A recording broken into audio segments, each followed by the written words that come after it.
26 কুড়িগ্রাম 2 আসনের হাত পাকার এমপি প্রার্থী অধ্যক্ষ মাওলানা নূর হক সাহেব। আমার ছাত্ররা কর্মীরা বলে হুজুর আপনার ইজাজত চাই, আমরা টাকা খরচ করে আমরা এগুলো করব।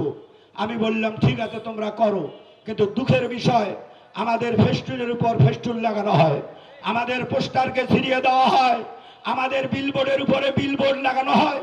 এটা তো 24-এর গণ আন্দোলনের পরে, বৈষম্যহীন রাষ্ট্রের পরে এটা তো ভাই মেনে নেওয়া যায় না। আমরা একটি ভ্রাতৃত্বপূর্ণ এবং অত্যন্ত স্বচ্ছ রাজনীতি করতে চাই। যারা অন্যান্য প্রার্থী আছে সবাই যোগ্য, জনগণের কাছে আমরা যাব, যাকে বেছে নেয় তাকে বেছে নেওয়া হবে। যদি পোস্টার ছেড়ার রাজনীতি করতে চান, ইসলামী আন্দোলনের নেতা কর্মীরা এক রাতেই সব সাবার করে দিতে পারবে, কিন্তু আমরা সেটা করতে চাই না। অন্যের একটা পোস্টার আমরা ছিঁড়ব না, কারো পোস্টারে আমরা হাত দেব না। আমরা কর্তৃপক্ষ ভাইদেরকে বিনয়ের সাথে বলবো আমাদের পোস্টার বিলবোর্ডের যেন বিন্দু মাত্র ঢিল ছোড়া না হয়।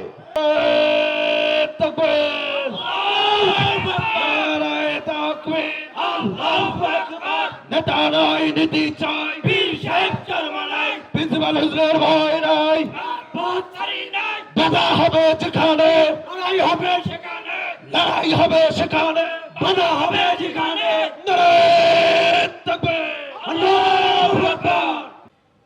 বারবার আমাদেরকে ধোঁকা দেওয়া হয়। আমি দীপ্ত কণ্ঠে ঘোষণা করতে চাই, ধোঁকা দিয়ে বোকা বানানোর সুযোগ কুড়িগ্রামের জনগণ তাদেরকে আর দেবে না। কথা বলেন ঠিক কিনা ভাই আমার? তাদের টাকা আছে, কিন্তু আমাদের আওয়ামীদের শক্তি আছে। কথা বলেন ঠিক কিনা? ওদের টাকা আছে, আমাদের সকাল বিকাল 2 বেলা জিকিরের শক্তি আমাদের আছে, আমাদের তাহাজ্জুদের শক্তি আছে, আমাদের শেষ রাতে 2 ফোঁটা চোখের পানির শক্তি আছে ইনশাআল্লাহ। সংগ্রামী সাথী ও বন্ধুগণ, আমরা প্রতিটি মুনাজাতে প্রিন্সিপাল হুজুরের বিজয় কামনা করব। কারা কারা রাজি আছে নারায়ে তাকবীর। আমাদের প্রতিটি মুনাজাত আল্লাহ হাত পাখার বিজয় দান করেন। প্রত্যেকটা মুনাজাতে আমরা হাত পাখার বিজয় কামনা করব।